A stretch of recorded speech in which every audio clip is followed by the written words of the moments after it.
Chinese foreign minister Pakistan پہنچ گئے ہیں اور یہ دورہ بہت اہم ہے.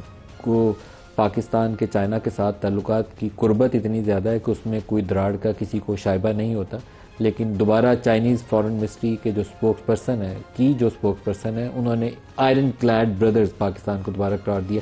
ان کا ایک سٹیٹمنٹ سن لیں پھر ہم پروگرام کو آگے بڑھاتے ہیں.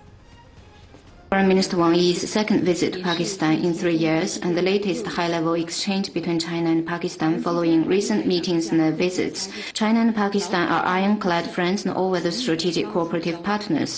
China hopes to work with Pakistan through this visit to further deliver on the important common understandings between the leaders, deepen strategic communication, expand practical cooperation, enhance coordination and cooperation in international and regional affairs. Doctor صاحب جو تھوڑا سا foreign affairs سے نکل کے کیونکہ floods والا area اور کلائمیٹ چینج کو آپ ڈیل کرتے ہیں, بڑا ان یوزول ویدر پیٹرن کا ہم نے ابھی دیکھا جو کچھ بنیر میں ہوا, سوات میں ہوا, آج کراچی میں جس طرح رین سپیل آئے. کس طرف جا رہے ہیں ہم آئندہ آنے والے ہفتے کیا ہوں گے؟ کیونکہ ویدر والے کہہ رہے ہیں ابو نارمل ابھی بھی ہے اور اگلے 10-15 دن مزید بھی ہیں, 10 ستمبر تک 15 ستمبر تک جا سکتا ہے. دیکھیں ابھی ہمارے 3 مانسون کے ابھی ریلے رہتے ہیں. 3 ابھی اور رہتے ہیں؟ جی مطلب ایک چل رہا ہے اور ایک اور آئے گا اگست کے اینڈ میں اور 1 ستمبر میں. ہمارا خیال تھا شاید ستمبر سے پہلے ختم ہو جائے گا, مگر اب موسمیاتی تبدیلیوں سے لگ رہا ہے کہ ستمبر کے پہلے 10 دن کے اندر بھی ایک اور ریلا آئے گا. تو کوئی بڑے فلڈز کا اندیشہ؟ مطلب ڈیپینڈ کرتا ہے اب جس طرح ہمارے ہاں یہ چیزیں ہو رہی ہیں, کلاؤڈ برسٹنگ ہو رہی ہے یا مانسون کی انٹینسٹی بڑھ رہی ہے. اس دفعہ مانسون کی انٹینسٹی بڑھی ہے. مانسون کے جو راؤنڈز ہوتے ہیں 5 ہوتے تھے, 5 یا 6, اب اس دفعہ 8-9 ہوئے. اگلی مرتبہ مانسون 15 دن پہلے اگلے سال شروع ہو جائے گی جو اس وقت پریڈکٹڈ ویدر ہے, اور اس کے راؤنڈز بھی بڑھ جائیں گے اور اس کی انٹینسٹی بھی بڑھ جائے گی. اس سال کی نسبت جو اگلا سال ہے وہ اس سے زیادہ انٹینس, اس سے زیادہ انٹینس ہوگا. یعنی مانسون جلدی آ جائے گی 15 دن, اور مانسون کے راؤنڈز جس طرح یہ بارشوں کے راؤنڈ ہیں وہ بھی شاید 2-3 بڑھ جائیں گے اور انٹینسٹی بھی بڑھ جائے گی. تو ڈاکٹر صاحب اگر پیچھے سے گلیشیئر والا کوئی فینومینا, گلیشیئر میلٹنگ کا یا گلیشیئر بسٹنگ والا شروع ہو جاتا ہے تو پھر تو آپ کے سپر فلڈز ہیں, آپ کو سنبھالنے مشکل ہو جائے گا. دیکھیں یہ تمام معاملات تو چل رہے ہیں نا ساتھ ساتھ.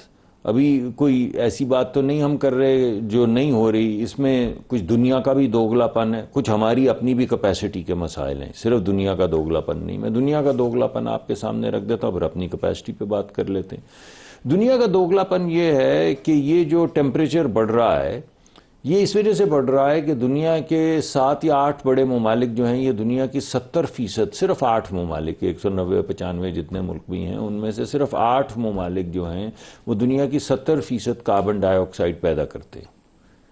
یہی 8 ممالک جو ہیں وہ دنیا کی 85% جو گرین فائنینسنگ ہے, جس کے ذریعے جو تباہ حالی سے بچنے کے لیے آپ کو اڈیپٹیشن کرنی پڑتی ہے یا آپ کو اپنے معاملات انفراسٹرکچر ڈیولپ کرنا پڑتا ہے, وہی 8 ملک 85% دنیا کی گرین فائنینسنگ لے جاتے ہیں. یعنی باقی ساری دنیا کے لیے 15% ہے, اور وہی 8 ممالک جو کلائمیٹ کھا رہے ہیں, اسے تباہ کر رہے ہیں, وہی اپنے اوپر 85% خرچ کر دیتے ہیں. نتیجتاً یہ ہے کہ باقی دنیا جو ہے تقریباً اس کو انہوں نے ویگا بانڈز بنا دیے کہ بھئی ان کی کیا ہے بات, یہ ولنریبل ہیں تو ہیں ولنریبل. لیکن ہمارا تو گرین ریولوشن بھی اپنا ہے اور پولوشن بھی اپنی ہے, اور ہم نے رکنا بھی نہیں ہے اور ہم پولوٹ بھی کرتے رہیں گے. یعنی ہمیں کہا کہ کوئلہ کا کوئی کارخانہ نہیں لگانا, جیسے ہی LNG کی قیمت بڑھی تو اپنے کوئلے کی کانیں بھی کھولی اور اپنے کوئلے کے کارخانے بھی چلانے شروع کر دی. کیا عجیب سی بات نہیں لگتی آپ کو یہ؟ تو ایک تو دنیا کی ہپوکریسی ہے. مگر دوسری اہم چیز یہ ہے کہ دیکھیں اب آج وزیر اعظم نے بڑی اچھی بات کی. ان سے کسی نے کہا کہ آپ یہ بین الاقوامی سطح پہ آپ کو بہت سی مدد کے لیے لوگ کہہ رہے ہیں. انہوں نے کہا نہیں بھائی نہیں, یہ ہمارے بچے اور یہ ہمارا مسئلہ ہے اور ہمارے پاس اتنے وسائل ہیں کہ ہم ان کی ٹیک کیئر کر سکیں. تو میں سمجھتا ہوں یہ رویے میں تبدیلی جو ذہن کے اندر ایک چیز گھس گئی ہے کہ شاید بین الاقوامی سطح پہ یہ والا فنڈ اور وہ والا فنڈ اور یہ والا بینک اور وہ والا بینک ہماری مدد کرے گا, اس سے تھوڑا سا ہٹ کے اپنے وسائل کے اندر بھی جو اپنی ایلوکیشنز ہیں ان کو ایک خاص طریقے سے دیکھنا پڑے گا. ہمارے ہاں سب سے بڑی پرابلم جو آ رہی ہے وہ ایلیٹ کیپچر کی ہے. آپ اب یہ میں گلگت بلتستان میں پرائم منسٹر نے حکم دیا تو میں 3 دن میں 750 کلومیٹر ٹریول کیا گاڑی کے اوپر 3 دن میں. اور کو 20 کلومیٹر میں نے ٹریک کیا، بیکاز وہ گلیشیئرز کے نیچے جو ارلی وارننگ سسٹمز تھے جن کی علیحدہ داستان کبھی آپ کو سناؤں گا، وہ چیک کرنے تھے. چل رہے ہیں؟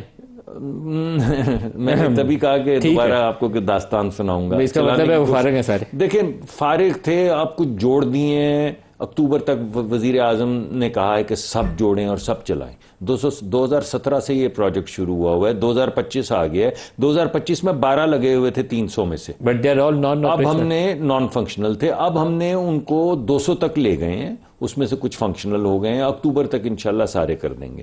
مگر بہرحال کباتے ہیں، کیپیسٹی کی تو ہے نا پرابلم ہے. اتنے سال کاہے کو لگ گئے؟ اگر ایک کام 3-4 مہینے میں 200 لگ سکتے تھے تو 1-8 سال میں سارے لگ جانے چاہیے تھے. لیکن دوسری جو میں ایک بات کرنا چاہوں گا. دیکھیں سب سے بڑا مسئلہ جو ہے نا وہ یہ ہے کہ یہ جو ہوٹل کھلے ہوئے ہیں یہ کسی غریب آدمی کے نہیں ہیں.